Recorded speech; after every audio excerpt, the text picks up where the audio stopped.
Assalamualaikum warahmatullahi wabarakatuh. Perkenalkan nama saya Muhammad Iqbal. Pada kesempatan kali ini saya ingin melakukan presentasi UAS Machine Learning dengan judul klasifikasi dataset Hurd-Dices menggunakan algoritma decision tree. Jadi untuk dataset yang saya gunakan adalah dataset Hurd-Dices yang diambil dari UCI dan juga untuk teknik yang saya gunakan itu adalah klasifikasi dengan algoritma decision tree. Langsung saja masuk ke dalam pembahasannya. Penyakit jantung adalah salah satu penyebab utama kematian di seluruh dunia. Deteksi dini penyakit ini sangat penting untuk meningkatkan peluang pengobatan yang efektif. Machine learning dapat digunakan untuk membantu diagnosis penyakit jantung dengan memanfaatkan data medis. Pada penelitian ini digunakan algoritma decision tree untuk melakukan klasifikasi tingkat keparahan penyakit jantung. Berdasarkan dataset yang tersedia, decision tree dipilih karena mudah diinterpretasikan dan mampu menangani data dengan fitur, kategori, dan juga numerik secara langsung.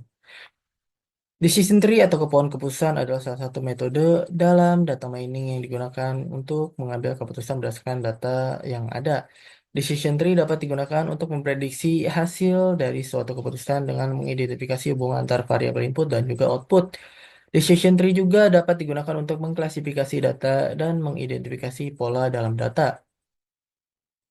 Di samping adalah gambar contoh dari decision tree. Lalu masuk ke dalam dataset. Dataset yang digunakan dalam penelitian ini adalah Hurd-Dices dataset dalam bentuk hurddices.csv.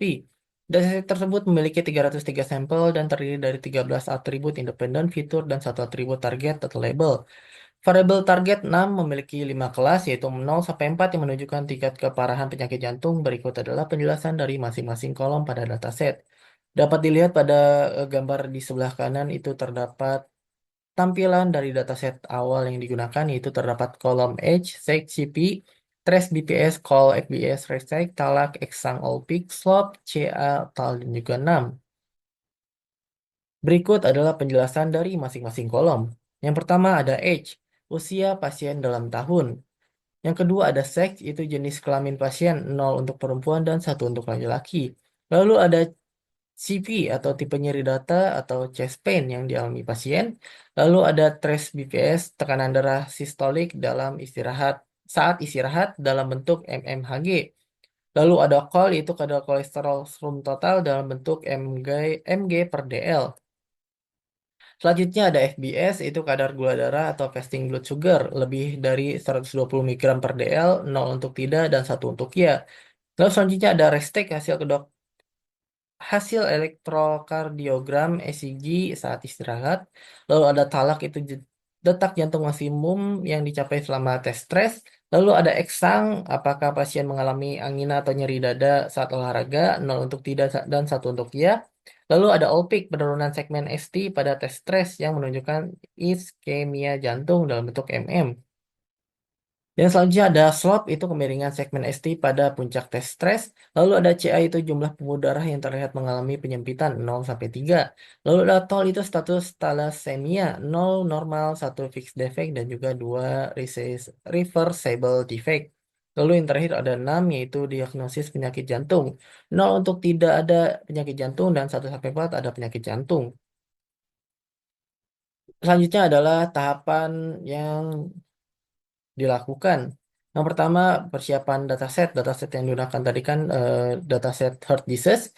Lalu pre-processing data itu dilakukannya perubahan bentuk data menjadi numerik dan juga perbaikan nilai data kosong yang terdapat pada dataset tersebut. Lalu pembagian data, training dan testing dengan perbandingan 80/20. Lalu pemodelan dengan decision tree. Lalu terakhir adalah evaluasi model.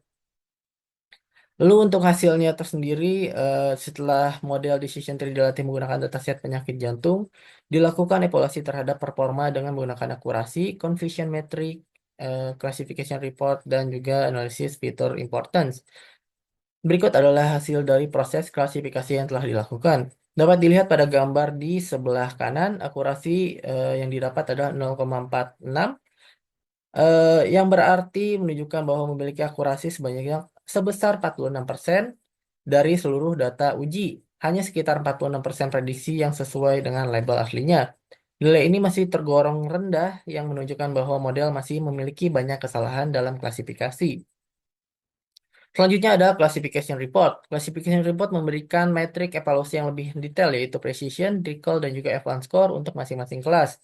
Precision adalah untuk digunakan untuk mengukur seberapa banyak prediksi positif yang benar. Recall digunakan untuk mengukur seberapa baik model dalam menemukan semua data positif. Lalu F1 score adalah rata-rata harmonik antara precision dan recall yang memberikan gambaran keseimbangan antara keduanya. Dari classification report yang dihasilkan, ditemukan bahwa model memiliki precision dan recall yang rendah untuk beberapa kelas, yang menunjukkan bahwa model mengalami kesulitan dalam membedakan kelas-kelas tertentu. Dapat dilihat pada tabel atau gambar di samping kanan. Untuk nilai tertinggi itu ada di kelas 0, hampir rata-rata di atas 70%. Lalu untuk kelas 1 sampai dengan 4, rata-rata hasil yang dihasilkan adalah di bawah 30%. Bahkan di kelas 3 itu precision, recall, dan advanced score-nya 0. Lalu masuk ke confusion metric. Confusion metric digunakan untuk melihat jumlah prediksi benar dan salah untuk masing-masing kelas. Hasil confusion metric menunjukkan bahwa model lebih sering mengklasifikasikan pasien sebagai kelas tertentu meskipun harusnya masuk ke kelas lain. Hal ini menunjukkan bahwa model kurang mampu mengenali pola dengan baik dan cenderung mengalami kesalahan dalam membedakan tingkat penyakit jantung. Sebagai contoh, model lebih sering mengklasifikasikan pasien sebagai kelas 0, tidak berisiko tinggi meskipun sebenarnya mereka memiliki tingkat penyakit yang lebih tinggi. Hal ini dapat berdampak serius jika diterapkan di dunia nyata karena pasien yang sebenarnya memiliki penyakit jantung berisiko tinggi bisa saja tidak terdeteksi.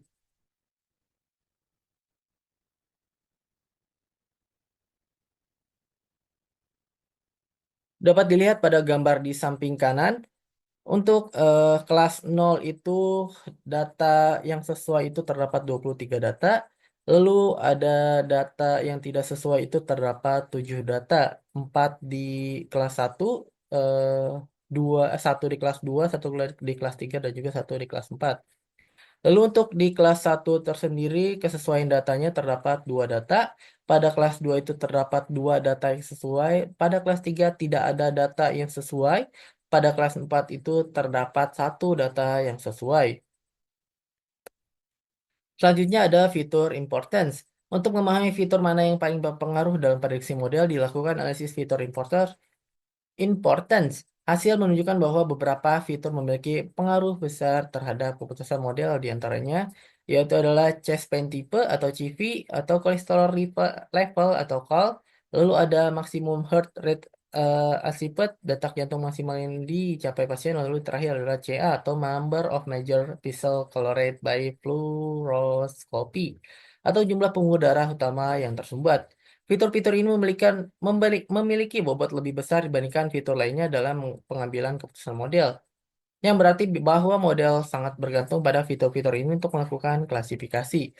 Dapat dilihat pada gambar di samping kanan. Untuk fitur tertinggi adalah CP, kedua itu call, ketiga talak, dan keempat CA. Untuk fitur terendah, yang pertama itu adalah restek, yang kedua slope, yang ketiga FBS, dan yang keempat ada eksang.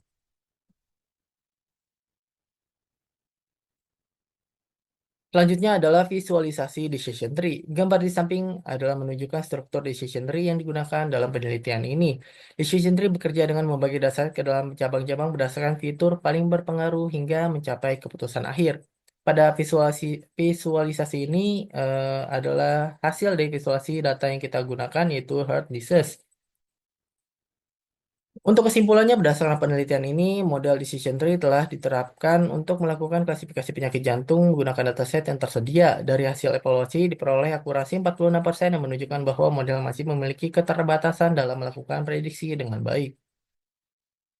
Beberapa poin penting yang dapat disimpulkan dari penelitian ini adalah: yang pertama, fitur yang paling berpengaruh dalam klasifikasi penyakit jantung adalah CP, COG, TALAK, dan juga CA. Yang kedua itu model decision tree memiliki keunggulan dalam interpretasi hasil karena dapat divisualisasikan dalam bentuk bahan keputusan. Lalu hasil classification report dan confusion metric menunjukkan bahwa model memiliki performa yang kurang optimal, terutama dalam mengklasifikasi beberapa minoritas. Lalu yang terakhir ada overfitting terdeteksi dalam model yang menyebabkan generalisasi model terhadap data baru menjadi kurang baik. Berikut adalah link Google Lab yang dimana saya sudah melakukan percobaan menggunakan klasifikasi decision tree terhadap dataset hard disease. Lalu ada link dataset hard disease-nya tersendiri. Lalu yang terakhir untuk link presentasi yang sedang saya lakukan. Mungkin itu saja presentasi dari saya. Kurang lebihnya mohon maaf. Wassalamualaikum warahmatullahi wabarakatuh.